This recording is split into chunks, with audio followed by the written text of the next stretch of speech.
ঋতু পরিবর্তনে বসন্ত ঋতুতে যেমন এই গাছের পাতাগুলি ঝরে পড়ে যায়, নতুন পাতা গজায়, ঠিক তেমনি আমাদের জীবন থেকে আমাদের সব থেকে কাছের প্রিয় মানুষগুলি একসময় সরে যায়, চলে যায় বা দুনিয়া ছেড়ে চলে যায়। আর সচরাচর তোমরা তো প্রেম ভালোবাসা করেই থাকো। তো ধরো তুমি এই শীতের রাতে, ধরো এই শীত ঋতুতে তুমি চাদরের নিচে কম্বল মুড়ি দিয়ে তোমার গার্লফ্রেন্ডের সাথে চারটি পরের শীত সে আর নেই, তখন তার কথা মনে পড়ে না? মনে পড়ে। তাকে স্মরণ করে তুমি যদি কিছু কবিতা লেখো, কিছু লাইন লেখো, সেটি একটি কবিতাতে রূপ নেবে না? ঠিক তেমনি আমাদের কবি সুফিয়া কামাল তার স্বামী এই দুনিয়া ছেড়ে চলে গিয়েছে, তাকে স্মরণ করে ঋতুর প্রতি একটা অভিমান রেখে একটি কবিতা লিখেছেন। সেই কবিতায় আজকে আমরা আলোচনা। তো চল শুরু করা যাক। হে কবি, নীরব কেন?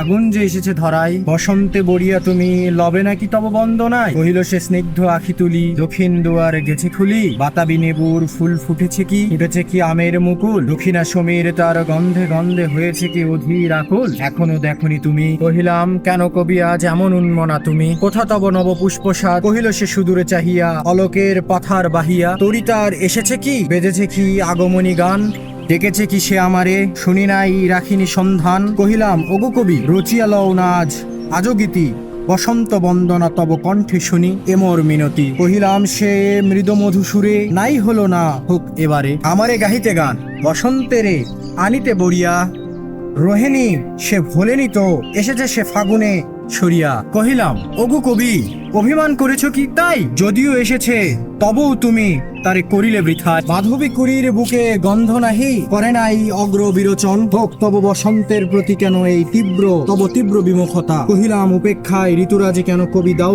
তুমি ব্যথা? কহিল সে কাছে সরিয়াসি, কহিলি উত্তরি তলে মাঘের সন্ন্যাসী, গিয়াছে চলিয়া ধীরে পুষ্প শূন্য দিগন্তের পথে, রিক্ত হস্তে তাহারেই পরে মনে, ভুলিতে পারি না কোনো মতে। তোমাকেই পরে মনে কবিতাটি এক ধরনের সংলাপধর্মী কবিতা। আচ্ছা, সংলাপধর্মী কবিতা কাকে বলে? সংলাপধর্মী কবিতা হচ্ছে কবি এবং কবির কোন এক, ধরো কবি ভক্ত বা যে কোনো কারোর সাথে কথোপকথন, কবি এবং তার সাথে আরেকজনের কথোপকথন হবে, কবিকে প্রশ্ন করবে, কবিতার প্রশ্নের উত্তর দিবে। এই ধরনের কবিতাগুলোকে সংলাপধর্মী কবিতা বলা হয়। তোমাকেই পরে মনে কবিতাটি সংলাপধর্মী কবিতা। এখন পরীক্ষা যদি প্রশ্ন আসে সংলাপধর্মী কবিতা কোনগুলি, তাহলে তোমরা নির্দ্বিধায় বলতে পারো তোমাকেই পরে মনে কবিতাটি এক ধরনের সংলাপধর্মী কবিতা। তো এখানে কবি ভক্ত বা কবিকে একজন প্রশ্ন করতেছে, হে কবি, নীরব কেন? ফাল্গুন যে এসেছে ধরায়, হে কবি তুমি নীরব কেন? নীরব অর্থ কি? চুপচাপ। চুপচাপ, কবি চুপচাপ, এবং মানে তুমি চুপচাপ কেন? ফাল্গুন যে চলে এসেছে ধরায়, ধরায় অর্থ কি? পৃথিবী। ধরায় অর্থ হচ্ছে পৃথিবী। পৃথিবীতে ফাল্গুন যে চলে এসেছে, তুমি চুপচাপ কেন? কবিকে প্রশ্ন করতেছে। বসন্তে বরিয়া তুমি লবে নাকি তব বন্দনা। এখানে বরিয়া অর্থ হচ্ছে বড়। বসন্তে বরিয়া তুমি লবে নাকি তব বন্দনায়, লবে অর্থ কি? নিবে। নিবে, বন্দনা অর্থ গান বা কবিতা বা গীত, যেমন কিছু বলতে পারো। মানে কবিকে এখন কবিভক্ত প্রশ্ন করতেছে যে তুমি চুপচাপ কেন পৃথিবীতে, মানে বসন্তকাল, বসন্তকালের যে সময়টা, বসন্তকাল চলে এসেছে, তুমি কি এই বসন্তকালকে গান গেয়ে কবিতা বলে তুমি কি বরণ করে নিবে না? এখন কহিল সে স্নিগ্ধ আঁখি তুলি। এখন এই কবি ভক্তের কথা শুনে কবি তার এই স্নিগ্ধ আঁখি কোমল চোখ দুটি তুলে বলতে লাগলো যে দক্ষিণ দুয়ার গেছে খুলি। এখানে প্রশ্নবোধক চিহ্ন হবে, আমাদের লেখক প্রশ্নবোধক চিহ্ন দেয়নি, যাই হোক আমি দিয়ে দিলাম। দক্ষিণ দুয়ার, দক্ষিণ দুয়ার মানে কি হচ্ছে? এখানে দক্ষিণ দুয়ার বলতে বাতাস, দক্ষিণা বাতাস। দক্ষিণা যে বাতাসটা, সে বাতাসটা কি বইতে শুরু করেছে? কবি জানে না যে এই বাতাসটা বইতে শুরু করেছে, বসন্তকাল চলে এসেছে, কবির কাছে এটা অজানা। তো কবি ভক্তকে কবি এখন এই তার স্নিগ্ধ আঁখি দুটি তুলে এখন বলতিছে যে দক্ষিণের দুয়ার গেছে খুলি। দক্ষিণ দিক থেকে কি বাতাস বইতে শুরু করেছে? বাতাবি লেবুর ফুল ফুটেছে। ফুটেছে কি? ফুটেছে কি আমের মুকুল? এখানেও প্রশ্নবোধক হবে, এখানেও দেয়। দেখো কি করতে পারে। বাতাবি লেবুর ফুল ফুটেছে কি?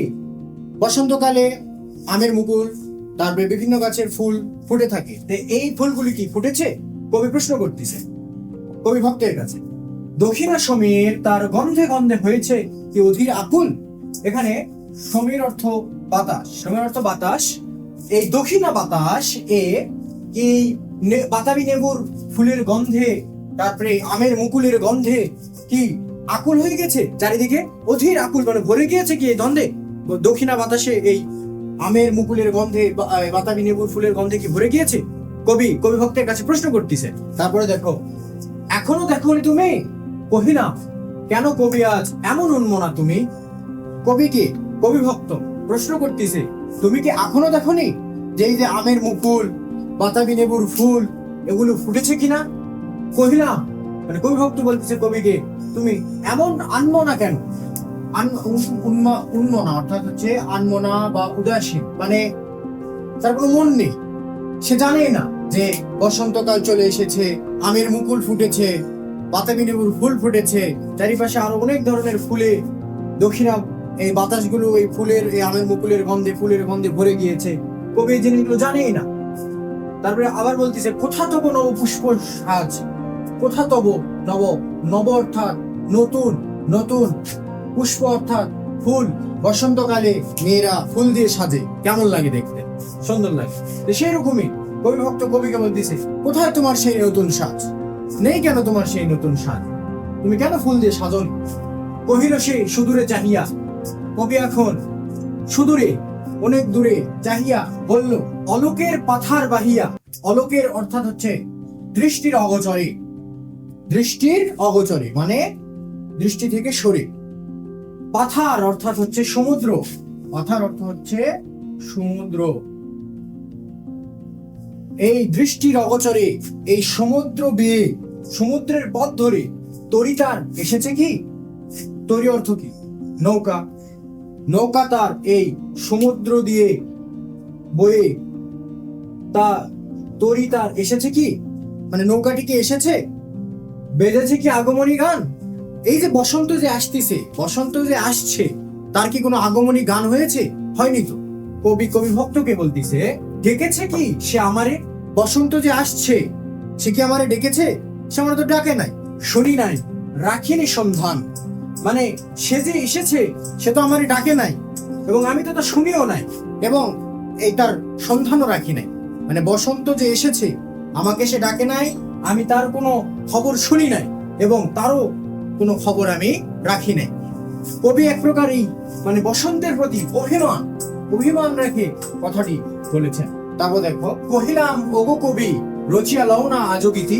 কবি ভক্ত কবিকে বলতেছে, তুমি একটা গান রচনা করে নাও না। বসন্ত বন্দনা তবু কণ্ঠে শুনি এমর মিনতি। কবি ভক্ত কবিকে বলতেছে, তুমি একটা বসন্ত বন্দনা, বসন্তের গান রচনা করে নাও না, তোমার এই সুমধুর কণ্ঠে আমি শুনতে চাই। এটা আমার মিনতি, মানে এটা আমার রিকোয়েস্ট তোমার কাছে। কবির কাছে মিনতি করতেছে। কবি এখন কহিল সে মৃদু মধুর সুরে, না হলো নাই হোক এবারে। কবি এবার বলতেছে, হয় নাই, হবেও না, দরকার নেই, গান বলি নাই, বলবো না। আমারে গাহিতে গান বসন্তের আনিতে বাড়িয়া, রহেনি সে হলেনি তো এসে যেটা ফাগুনে সরিয়া।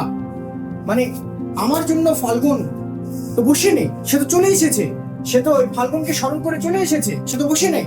ফাল্গুন যখন শুরু হয়, বসন্ত ঋতু তখন শুরু হয়। আমারে গাহিতে গান বসন্তের আনিতে বাড়িয়া, রহেনি সে ভোলেনি তো এসেছে তা ফাগুনে সরিয়া। মানে আমার জন্য তো বসন্ত অপেক্ষা করেনি, আমি যে বসন্তকে বরণ করে নিব, এটার জন্য তো বসন্ত অপেক্ষা করেনি, সে চলে এসেছে। মানে ফাল্গুনকে স্মরণ করে চলে এসেছে। ফাল্গুন মাস যখন শুরু হয়, তখন বসন্ত ঋতু শুরু হয়। তো আমার জন্য তো বসে নেই, চলে এসেছে। কহিলাম ওগো কবি অভিমান করেছ কি তাই? কবি ভক্ত এখন কবিকে বলতিছে যে তোমাকে স্মরণ করে, মানে তোমার জন্য যেহেতু সে বসে নাই, তুমি কি এর জন্য অভিমান করেছো? যদিও এসেছে তবুও তুমি তার করিলে বৃথায়। যদিও তোমার বরণ করে নেওয়ার জন্য সে অপেক্ষা করে নাই, চলে এসেছে, কিন্তু তারপরে তো এসেছে, কিন্তু তুমি তাকে বৃথা করলে। কহিল সে পরম হেলায়। পরম হেলায় মানে মনোযোগ না দিস, তার প্রতি কোনো গুরুত্ব নেই, গুরুত্বহীন ভাবে হেলায় সে বলে উঠলো, বৃথা কেন ফাল্গুন বেলায়? মানে বৃথা কেন, মানে ফাল্গুনটা বৃথা কেন? কবি বলতিছে কবি ভক্তকে, ফুল কি ফোটেনি শাখে? ফুল কি ফোটেনি? পুষ্পরতি লভেনি কি ঋতুর রাজন? পুষ্পরাজ অর্থাৎ ফুল, মানে এই ঋতুতে ফুল ফোটে, এ কারণে ঋতুর রাজা বলা হয় বসন্ত ঋতুকে। তো এই ঋতুর রাজা কি সে হয় নাই? ফুল কি ফোটে নাই? মাধবী কুড়ির বুকে গন্ধ নাহি, মাধবী কুড়ির বুকে গন্ধ নাহি। বসন্ত ঋতুতে মাধবী কুড়ি ফুল ফোটে, এই ফুলের বুকে কি গন্ধ নাই? গন্ধ কি এবার নাই? গন্ধ তো আছে। করে নাই অর্ঘ্য বিরোচন, অর্থ নাই এখানে, অর্ঘ্য বিরোচন হবে। করে নাই অর্ঘ্য বিরোচন, হোক তবু বসন্তের প্রতি কেন এই তীব্র বিমোহতা? হোক, যা হচ্ছে হোক, কিন্তু তুমি কেন এই বসন্তের প্রতি তীব্র বিমুখতা? তুমি এই বসন্তের থেকে মুখ ফিরিয়ে কেন নিচ্ছ? কবি ভক্ত কবিকে বলতেছে, কহিলাম উপেক্ষায় ঋতুরাজে কেন কবি দাও তুমি ব্যথা, মানে উপেক্ষা, মানে এই যে ঋতুরাজ বসন্তকে তুমি অ্যাভয়েড করতেছো, কেন করতেছো, কেন তুমি এই বসন্তকে তুমি ব্যথা দিচ্ছ? কহিল সে কাছে সরে আসি, কবি কাছে সরে এসে বলল, কুহেলি উত্তরিতলে মাঘের সন্ন্যাসী। কুহেলি, কুহেলি, কুহেলি অর্থাৎ, কুহেলি অর্থ হচ্ছে কুয়াশা, কুয়াশা, কুয়াশা, উত্তরীয় অর্থ হচ্ছে চাদর। আর মাঘ, মাঘ সন্ন্যাসী, মাঘ শীত, মাঘ, মাঘের সন্ন্যাসী শীত। কুয়াশা চাদর তলে এই শীত গিয়াছে চলিয়া ধীরে পুষ্প শূন্য দিগন্তের পথে। মানে পুষ্প শূন্য কি? পুষ্প অর্থ ফুল, ফুল শূন্য দিগন্তের পথে চলে গিয়েছে। কে গিয়েছে? কবি চলে গিয়েছে রিক্ত হস্তে। রিক্ত হস্ত অর্থ হচ্ছে শূন্য হাতে, শূন্য হাতে কাহারেই পরে মনে ভুলিতে পারি না কোনো মতে। কাহারে পরে মনে? এই যে মাঘের সন্ন্যাসী অর্থাৎ শীতের সময় কবি যে তার প্রিয় মানুষকে নিয়ে সময় কাটাতো, সেই সময়গুলো কবির স্মৃতিচারণ হচ্ছে। কবির এই স্মৃতিচারণ নিয়ে কবিতার কবি রচনা করেছে তাহারেই পরে মনে। তার কবি ভক্ত এবং তার মাঝে কিছু কথোপকথনের মাধ্যমে আমাদের আজকে সংলাপধর্মী কবিতা তোমারই পরে মনে আজকের মতো আলোচনা এখানেই সমাপ্ত। তো তোমাদের সাথে পরবর্তীতে আরেকটি কবিতা নিয়ে দেখা হবে। তো আজকের মতো সবাইকে ভালো থাকো, সুস্থ থাকো, আল্লাহ হাফেজ।